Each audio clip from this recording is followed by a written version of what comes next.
Отырғач дейм, байке. Сөгүнгү Иманалы Кадырбаевичке деле чаламасың, ада будет. Чал. Чалсаң байке, жумуштан балким деле кетип калышыңар мүмкүн байке. Мен просто ошону силерге айткым келбей атты да. Иманалы Кадырбаевич бир тууган тайкен болот. Иманалы Кадырбаевичтин бир тууган экендигин өзү айтып, кайра айтып жатты. Мындан тышкары Facebook'unu бүтүп көргөм дейт. Алдыда ушул тууралуу көрө аласыздар. Байке, кармай эле коюңуз дейм. Иманалы Кадырбаевичке 5 минутта чалып азыр кетип эле калам ушул жерден. Либо мен силерге азыр 1,5 миң берем байке, кетип эле калайын ушул жерден. 1,5 миң колдоо бар азыр. Не, камераны түзөсүң. Байкем эле, тайкем эле, бир тууганым эле деген сөздөр бир эле жол кыймылдарында кездешпесе керек. Бул сөз тилекке каршы бала бакчадан баштап жогорку системаларга чейин аралап кеткен.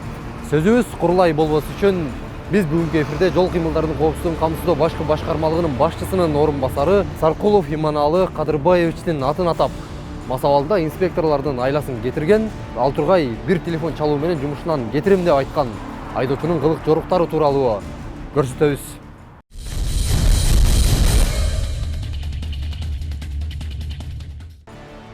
Бишкек шаарындагы Жибек жолу менен Лермонтов көчөлөрүнүн кезилиши түнкү саат 12лерден өтүп калган мезгил.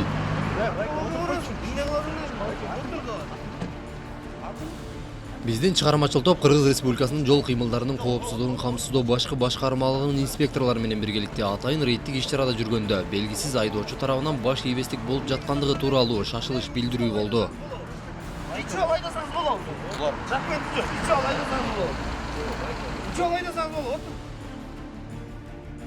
Биз барган учурда жаш жигит жаалданып, жол тескөөчүлөрүнө чындап эле баш ийбестик көрсөтүп жаткан экен. Мындан аркы окуянын бардыгы тасмага түшүрүлдү. Бизден алыстабай туруңуздар.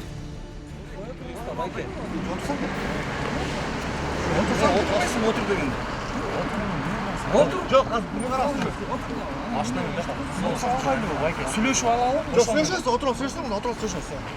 Отуруп койчу. Жок, байке, сүйлөшүп алалы. Жок, отуруп сөйлөшүп аласың. Атың ким? Отур, Отырғач дейм. Отырғач дейм, байке. Сөгүнгү Иманалы Кадырбаевичке деле чаламасың, ада будет. Чал. Чалсаң байке, жумуштан балким деле кетип калышыңар мүмкүн байке. Мен просто ошону силерге айткым келбей атты да. Иманалы Кадырбаевич бир тууган тайкен болот. Чалыш керекпейби обязательно ошол? Отуруңуз анда.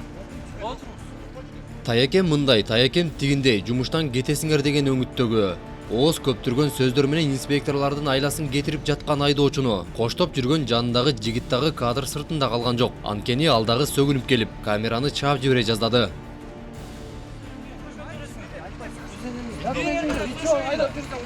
Бириңер менен сүйлөшөйүн да байке. Отур, анан сүйлөшөсүң. Кармай эле коюңуз чиремеңден. Отуруңуз, анан сүйлөшөсүң. Байке, кармай эле коюңуз дейм. Иманалы Кадырбаевичке 5 минутта чалып азыр кетип эле калам ушул жерден. Либо мен силерге азыр 1,5 миң берем байке, кетип эле калайын ушул жерден. 1,5 миң колдоо бар азыр. Не, камераны түзөсүң. Тебе камерамы? Байке, Сөгүнмө, кайсы камера тебе сөгүнмө, жакшан качылып. 2 минут мага бергилечи. 2 минут. Отур. Шымдан кармай эле болобу байке? Шымдан кармай эле болобу байке? Шымдан кармай эле болобу? Жок, ременим кой бергиле мен. Отур. Кой бергиле дейм. Жашоң эле 1 минут. Кой. Мен качып кетпейм, Отурсаңыз байке. Ременимди кой берсеңиз. Коюңуз дейм. Не аласың? Коюңуз, улуу эле байке экенсиз. Мен атам менен, мен братандар менен тең байке экенсиз. Мен атым Алим болот. Алим, отур. Камераны өчүрүп койсоң сүйлөшөйүн. Мен эркекче сүйлөшкөн балам, негизи элечи. Facebook'unu бүтүп келгем өзүм менен. Facebook'unu бүтүп келгем өзүм менен. Ошого эмне азыр эми обязательно пресса чакырып камераны чакырып эметиш керекпи?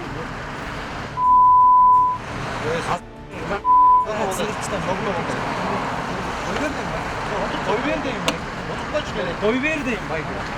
Кой бер дейм байке. Сен бер. Өзүңө бер.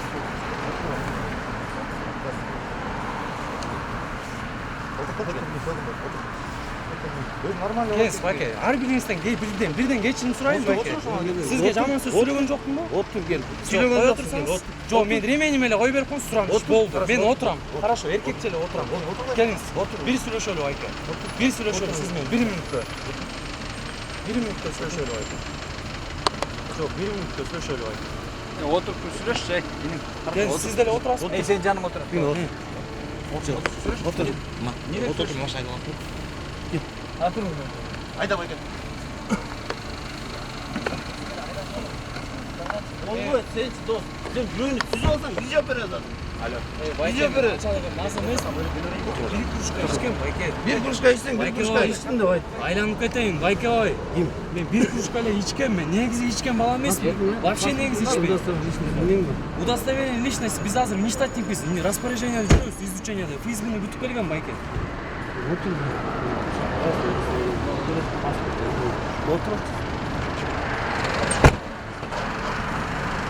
Урматтуу телекөрүүчүлөр, мынакей бүгүнкү Бишкек шаарындагы рейдибиздин жаңы башталышында эле Бишкек шаарындагы жибек жолунан жогорудагы Ауди үлгүсүндөгү автоунаанын айдоочусу баш ийбесин көрсөтүп жана Иманалы Кадырбаевичтин бир тууган экендигин өзү айтып, кайра айтып жатты. Мындан тышкары Facebook'unu бүтүп көргөм дейт.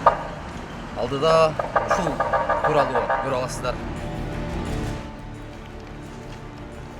Наркология борборунун алды айдоочу бул жерге келгенде да экспертизадан өтпөш үчүн бир топ эле убакытты чойду. Бул учурда өзүнөн өзү эле от алып алган жаш жигит биздин операторду сөгүп тийише баштады. Ал тургай камераны тээп жибере жаздаганда кабарчыбыз ал жигитти түртүп жиберип, камераны карай багытталган соккусун кайтарууга жетишти. Чынында ал жаалданган жигиттин бул жерде эч кандай тиешеси жок эле. Бирок өзүнөн өзү чыгармачыл топко асылып, тартипсиздигин көрсөттү. Без камеры. Давай. Иди сюда, вы пойдем. Сага 5-ге деген жок кыстайбыз. Тура. Вообще 5-ге деген жок кыстайбыз. Еще раз говорю. Что такое дерзкий? Идём там пообщаемся.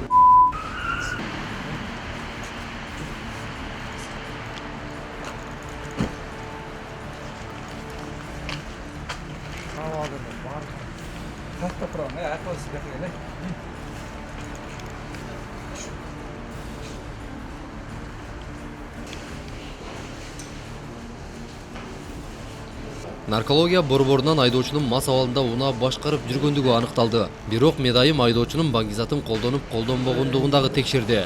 Мунусунда айдоочу таза чыкты.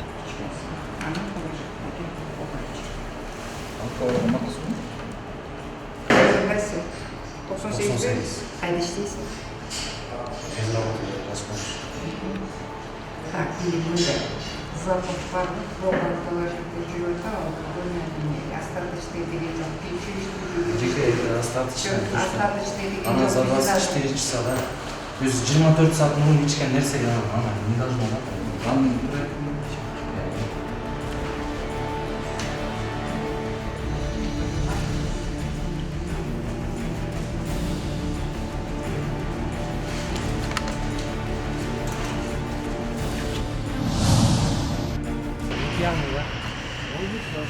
Не пьяный, просто я трезво выхожу, трезво разговариваю, да? У меня речь на самом высшем уровне. Если честно, у меня таких запинок, все чуть грамматически каких-то ошибок. Урматтуу телекөрүүчүлөр, биз наркология борборунан чыктык. Бул жактан жогорудагы айдоочунун мас абалында экендиги такталды. Мындан тышкары бул жактагы иштеген медайым айдоочуну наркотикалык заттарга шектеп, анын наркотикалык затты чегип алгандыгы же колдонгондугу тууралуу текшерүү жүргүзгөндө ал жагынан таза чыкты. Албетте бул жакшы нерсе. Эми мындан аркы кадам автоунааны айып токтотуучу жайына токтотуу үчүн болот.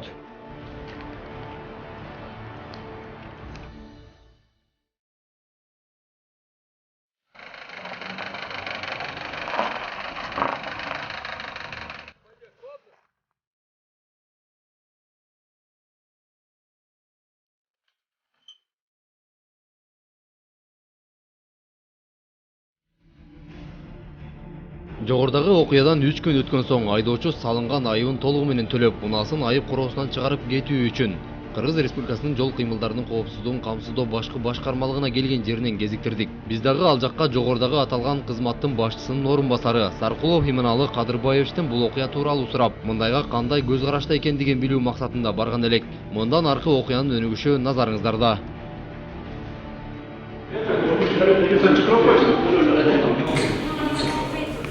Комментарий берсек сен жетекчinin шылым болуп койдуң. Кандай шылым болуп койдуң? Бир тууган жыйын болуп депчи. Без республикада бир киши эмес. Просто менде инспектор эмес. Так как моего имени сделаете, чтобы я его не знаю. Нужно так. Я его не знаю, я пьяный. Мен домой бежу. Токтодом досу. Кул там? Гүлүп шылыңды алсам, ошо жыйшал барабыз бир бери. Телевидение чыкты, чыккандан кийин опровержение бериш керек. Сен интервью керек алды дегенчи. Жо тартып атасыңар азыр? Тартып болмок калат. Мен дамойм муну. Анан эмнеге ошентип айтып атасыз? Байке, сиз токтоңуз бияка демечи. Жок, отам байке. Мен сизден адам атап сурамадым. Ну я же сказал же, мен таныбайм муну. Анан эмнеге андай комментарий? Я чуть выпил в тот день. Вышло, да. Мас болсо деле ошончо удан айтып аткандан кийин реакция бар да байке. Бирөөнүн атын сатып жамыма болбойт деп турат. Ну я же опровергаю уже, я же опровергаю. Кадырбаевичке кирип чыгат. Мен Кадырбаевичке эмнеге киришим керек? Сиз айтып атпайсыз, атын айтып атпайсыз. Сиз бир тууган жыйын болуп атасыз. Жүр кирип чыгып өзүң түшүндүрүп айт да эмнеге айтып атасыз. Значит, буга чейин айтып жүргөнсүз. Мен неге, я почему перед ним лично должен отчитываться? Я Я говорю, извинения прошу, да, вот, к примеру, да? Мен Иманалы Кадырбаевичтин эч кандай бир тууган жээни, эч кимиси болбойт. Анан эмнеге айтып айтып атасың? Я говорю, я выпил в тот день, байке. У меня вот штраф за НС. Вождение в нетрезвом состоянии. С этого и можно понять, да, то, что я был в нетрезвом состоянии. Антип сиз жабылмаңыз да, бирөөнүн атын Мен жабылган жокмун, байке. Просто тот день как вышло.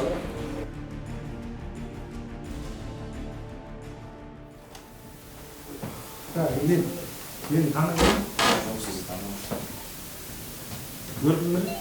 Сиз көрүп жүрдүм. Ана. Ким бар өзүң? Адапты эле кишисиз. Өзүң жакшы кайдысың кетти. Мал автобуста өзүң нарушение кылган аз келген соң анан мени дагы ошуп жаман алып кылган. Как там? Кичине ошондой болуп калды. Я лично перед вами извиняюсь за этот инцидент. Конкретно произошедший 13 числа, да, этого месяца. Немного выпил, я раз чоламушим. Негизи мен ичпейм. Вот тот день так получилось, да. И вследствие этого, то, что я был в нетрезвом состоянии, высказал, как и сказал. Не то, что, например, не то, что тааныш эмес, даже мен өзүм балам бар. Жалгыз эле ойго жеткен машинадан айдоочунун көбүлүгү бар. Ал ошентип кадровый эме болбойт да.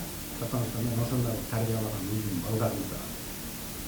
Анан сен моундай кылып атсаң, бул действительно инцидент раз. Мага ладно, мен действительно сен мага тууган эмессиң, таанышым эмессиң, мен сени да тааныбайм, атаңды да, башканы да тааныбайм. А бирок моундай кылган кийинки турмушуңа да урап болот. Мындай кылбайт экен. Иманалы Саркулов айдоочуга айтчу сөздөрүн айтып, айып короосунан унаасын чыгарып кетүүгө уруксат берди. Себеби айдоочу салынган айыптын бардыгын мыйзам чегинде төлөп келген.